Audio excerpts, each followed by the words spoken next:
आज हम आप सभी के सामने पौष पुत्रदा एकादशी से जुड़ी हुई सारी जानकारियाँ लेकर आए हैं। तो आइए जानते हैं कि ये किस तिथि को मनाया जा रहा है। पंचांग के अनुसार तो पौष माह के शुक्ल पक्ष की एकादशी तिथि की शुरुआत 20 जनवरी 2024 शाम 7:26 पर हो जाएगी। वहीं इसका समापन रात्रि 21 जनवरी 7:26 पर होगा। लेकिन हमारे हिंदू धर्म में कोई भी पर्व उदय तिथि के अनुसार ही मनाया जाता है, इसलिए यह एकादशी 21 जनवरी रविवार के दिन मनाई जाएगी और 22 जनवरी सोमवार के दिन पुत्रदा एकादशी के व्रत का पारण किया जाएगा। हरे कृष्णा दोस्तों, स्वागत है आपका हमारे YouTube चैनल भागवत चिंतन पर। आइए जानते हैं इस व्रत से जुड़ी हुई पौराणिक कथा। महाराज युधिष्ठिर ने बोला, हे भगवान, आपने सफला एकादशी का महत्व तो बताकर बड़ी कृपा करी।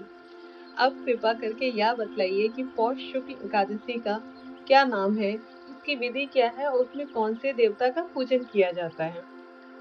तो भगवान श्री कृष्ण बोले, हे राजन, इस एकादशी का नाम पुत्रदा एकादशी है। इसमें भी नारायण भगवान की पूजा की जाती है।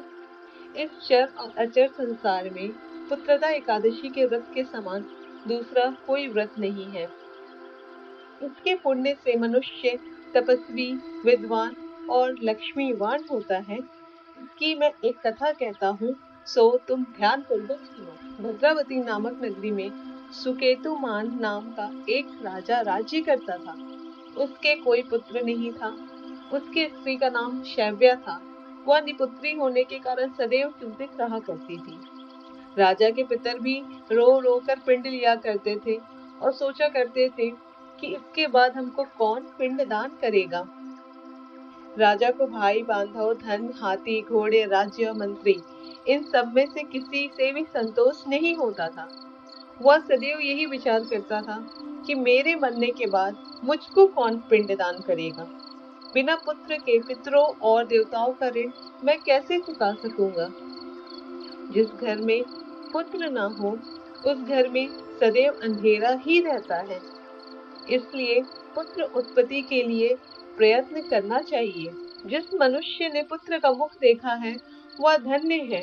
उसको इस लोक में यश और परलोक में शांति मिलती है, अर्थात उनके दोनों लोक सुधर जाते हैं। पूर्व जन्म के कर्म से ही इस जन्म में पुत्र, धन आदि प्राप्त होते हैं। राजा इसी प्रकार रात दिन चिंता में लगा रहता था। एक समय तो राजा ने अपने शरीर को त्याग देने का निश्चय किया, परंतु आत्महत्या को महान पाप समझकर उसने ऐसा नहीं किया।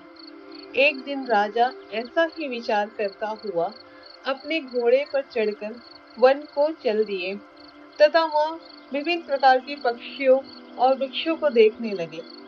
उसने देखा कि वन में मृग, शुअर, सिंह, बंदर, सर्प आदि सब भ्रमण कर रहे हैं।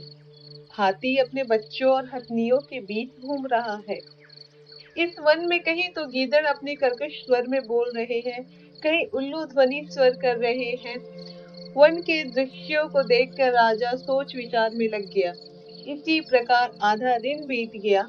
वह सोचने लगा कि मैंने कई यज्ञ किए, ब्राह्मणों को स्वादिष्ट भोजन से तृप्त भी किया, फिर भी मुझको दुख प्राप्त हुआ।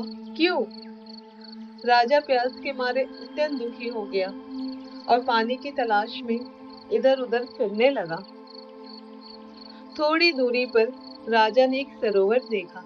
उस सरोवर में कमल खिले थे तथा सारस, हंस, मगरमच्छ आदि विहार कर रहे थे। सरोवर के चारों तरफ मुनियों के आश्रम बने हुए थे। उसी समय राजा के दाहिने अंग फड़कने लगे।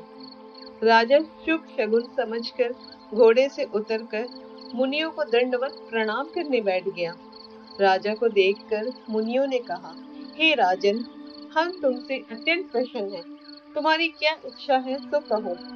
राजा ने पूछा, महाराज, आप कौन हैं और किस लिए यहाँ आए हैं? कृपा करके बताइए। मुनि कहने लगे कि हे राजन, आज संतान देने वाली पुत्रदा एकादशी है। हम लोग विश्वदेव हैं और इस सरोवर में स्नान करने के लिए आए हैं। यह सुनकर राजा कहने लगा, कि महाराज, मेरी भी कोई संतान नहीं है। यदि आप मुझ पर प्रसन्न हैं, तो एक पुत्र का वरदान दीजिए। मुनि बोले, हे राजन, आज पुत्रदा एकादशी है। आप अवश्य ही व्रत करें। भगवान की कृपा से अवश्य ही आपके घर में पुत्र होगा। मुनि के वचनों को सुनकर राजा ने उसी दिन एकादशी का व्रत किया और द्वादशी को उसका पारण किया। उसके पश्चात मुनियों को प्रणाम करके महल में वापस आ गया। कुछ समय बीतने के बाद रानी ने गर्भ धारण किया और 9 महीने के पश्चात उनके एक पुत्र हुआ। वह राजकुमार अत्यंत शूरवीर, यशस्वी और प्रजापालक हुआ।